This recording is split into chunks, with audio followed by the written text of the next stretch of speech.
Good morning, good afternoon, or good evening, depending on your time zone. You are watching Seeds for You by Sherry. Today we're going to be talking about technology. Technology as it pertains to our cell phones and social media platforms, which by the way is by design. What I mean by design is this. Companies actually hire attention engineers to make their products as addictive as possible to extract profit and attention and data from us, which they ultimately package up to be sold. But it's our addiction that gives them the power to control our minds and attention, not only through our waking hours, but through our sleeping hours as well. I mean, they literally designed their products and tools to be addictive. And they borrow this idea from the casinos. So it's our own addiction that gives them the power to control our minds and attention. Some of you can attest to this, that like in the middle of the night, just like the little short clip that you just saw, you turn over in the middle of the night and you're reaching for your phone. And in the end, we allow them to fragment our attention. So these platforms are very, very invested. They put the time in. They really commit themselves to this addiction that they're trying to impose on us, and they are being very successful in doing so. So it's doing exactly what they wanted to do. In actuality, if you can identify with some of the things that I mentioned in this video, then they are controlling you. Now, even though we live these busy lives, we find time to check our phones every 15 minutes, which comes to be about 150 times a day. We are driven by the likes, the shares, and the comments. I mean, think about it. What do you do when you update a profile picture? You just keep checking back to see if you got any likes or comments, right? And of course, the edited version of our lives is worth sharing, right?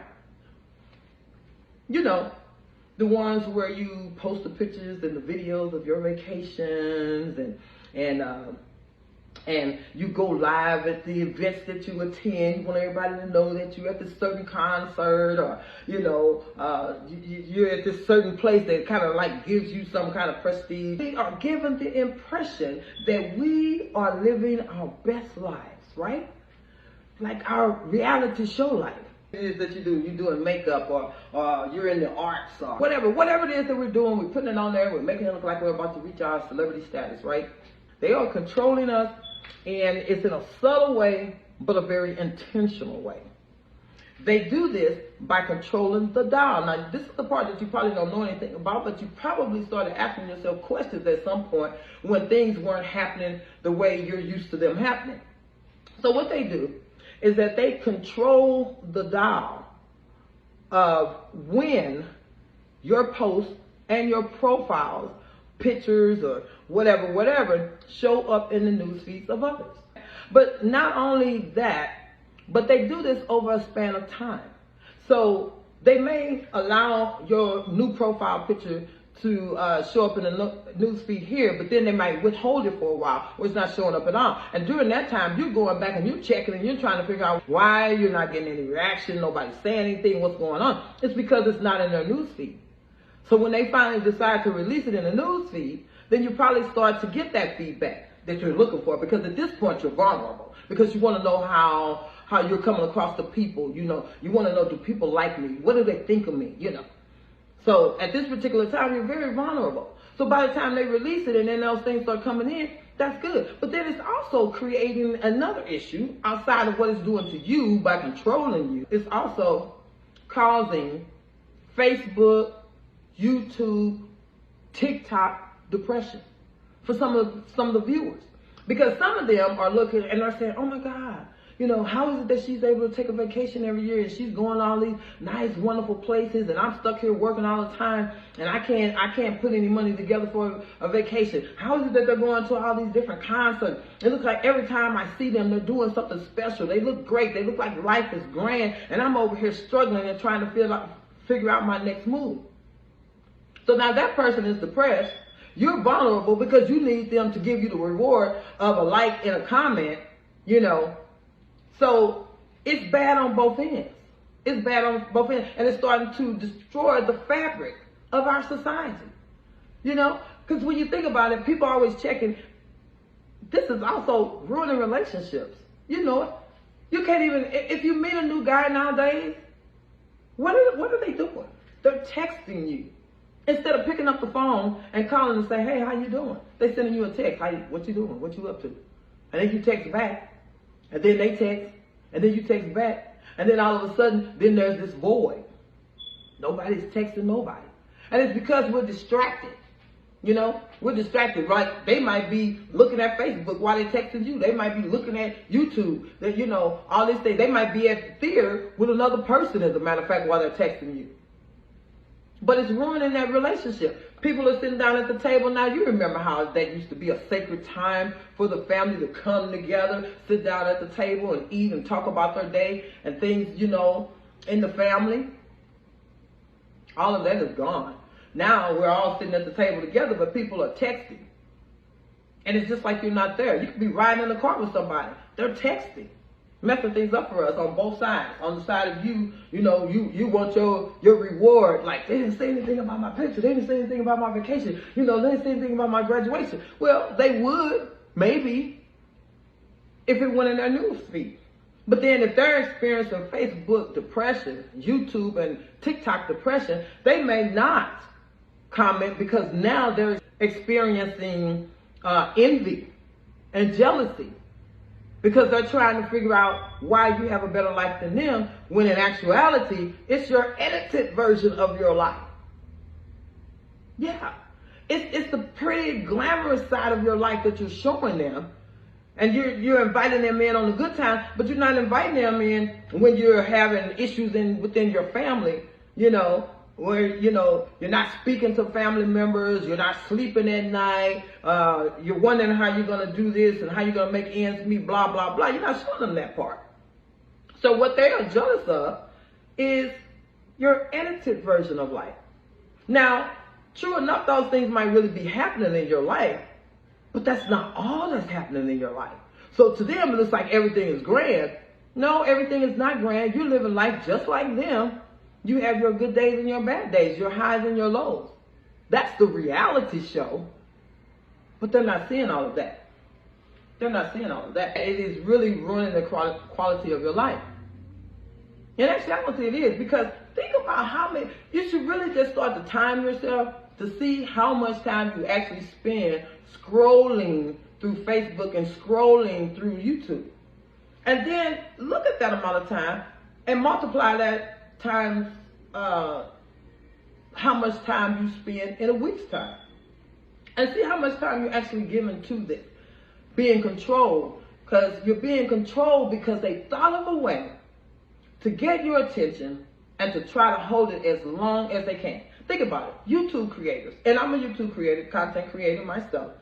But they analyze how many people look at your video, how long people look at your video, if they stay to the end, and then if you reach a certain number, they start to pay you for it.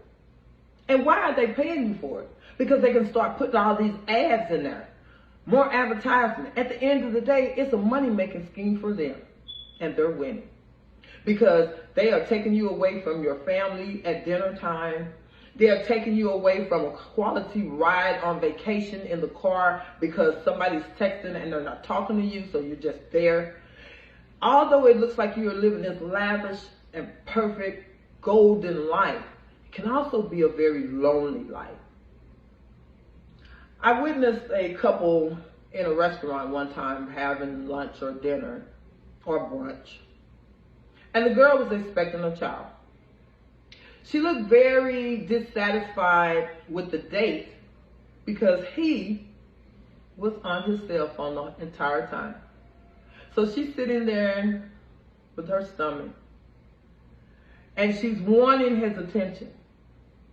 But she can't have his attention because all of his attention is in his cell phone. It ruins relationships, people. So guys, if you're watching this video, next time you take a girl on a date, put your cell phone down until it's over. And girls, likewise. Give that person your undivided attention. Talk and communicate. Get to know. Show the interest. The cell phone is going to be there. And trust me, you'll get caught up on it, even when you're sleeping and you turn over at night and you reach for your cell phone and you begin to scroll then. Or when you get up and go to the bathroom and you come back. It's going to all be there. It's not going anywhere because it's waiting to get your attention. Think of all the other stuff you can do. Like while you're scrolling, you could be writing a book. You could be starting a company. You could be doing anything. You can be bonding with your family. And believe me, in today's world, family is the most important thing you have. Outside of God, it's the most important thing. So you need to cultivate your relationships. Make them count. Get off the phone. I'm not saying to get rid of it altogether, because we do know that it has its perks and it does help in a lot of ways. I mean, once you start a business, it's a good tool for advertising. It's a good tool for getting stuff out there. So I'm not criticizing that. What I'm criticizing is the amount of time that you give to it and how it sucks you into depression and all of these other things that should not be happening, but it is. So if you're the person and you've been watching your friends and people that you know, and it looks like that they're living life and life is leaving you behind, don't trust that, because that's not the real deal. That's not everything. You're just seeing the edited part. Okay? You're just seeing the edited part. So you don't need to get discouraged, because you can show your edited part. And if that's all you're showing, it looks like you're living life like it's golden too. So let's not get upset by the things that we see on there. Let's not give too much time to it. Okay? Let's not do that. And let's not let it control us where we're like zombies. I walked into the break room on my job the other day because some of the machines on the floor where I work was not working, and I wanted a soda or something, just to get me through, because I was starting to feel a little bit tired. I walked into the lunchroom, and it's funny that I saw this right before I was already planning to do this video, but it was just funny that I saw this before I recorded the video. So I walk in, and it's about 15 people in the break room. Every one of those people were peering in their phones. Nobody was talking to anybody. No one was having a conversation with the person next to them, across from them, or anything. Everybody was peering in their cell phones. And I just, when I walked out, I just chuckled a little bit, because I was like, man, I'm about to do this video, and that's a prime example of what it's doing to us, this technology. So if you think you're not being controlled, know that you are, because when you're posting your stuff and you're not getting the reaction that you think that you should have based on the amount of friends that you have, by the way, a lot of them that you don't even know, But anyway, you're not getting that reaction that you were hoping to get. Just know that it's probably because the company hasn't released you in the newsfeed yet. So people haven't seen it. But you're checking back, which is what they want you to do, because they're getting the benefit out of you checking back. Every time you check back, that's helping them too, because they're gathering data on you. They're finding out what kind of clothes you like. They're finding out what your interests are. You know why? Because next time when you sign in, all that stuff is going to start popping up. It's popping up. And it's popping up for a reason, because they want you to buy. It's about the money at the end of the day. It's about the money. And it's about their money. It's about their money. Okay? Because after you see all those ads, especially after coming through a pandemic, people have developed a habit of ordering online. So they're sending you all the stuff that they know you like. I like to shop on, on this particular site. And it was funny. I chuckled here again because I knew I was going to do this video. And I was looking at the clothes and I was like, oh my God, this is exactly the style that I would wear. They figured me out. They know what I like. So it wasn't that they were sending me stuff that I would have absolutely no interest in. They were sending me all of the outfits that I would totally buy and wear. And you know why? Because they got me when I was checking back, okay? Oh my God. My channel is all about bringing awareness and inspiring people and, talking about the ministry here and there. It's all of that. It's all of that. And so that's what I do. I hope that's what I've done today. I hope I have given you some information that brought awareness to you so that you don't have to suffer from the Facebook depression, YouTube depression, TikTok, any of those things. And when people are not commenting or whatever, just know that it could be because it's not in their news feed. And then also you don't need to get jealous because you're looking at the edited life of someone else. Okay, so I hope you got something out of this video, and if you did, please like, share, and comment. Let me know where you're watching from. I would love to know that. Let me know if you like the video, whatever, and I hope to see you back here again real soon. Stop that. Stop that. Stop that. Stop that. Cold like 0 degrees. I'm out the cage, gotta let out the beast. Revolutionary, gotta let out the streets. Locked in a cage. You take the west, I'll take on the east. I'ma put him in the cage, never let out the. Yeah, I hear him chat to the noise. Move too quick, can't stop for the talking. I hear him chat with the boys. Stop that. Stop that. Stop that. Stop that. Just too sharp with the prize. White girls, let her tell me I'm awesome, yeah. Hot like fire on the pan. Came from the jungle, up in the trees. I got a few tricks up in the sleeve. One wrong move, I'ma let out the.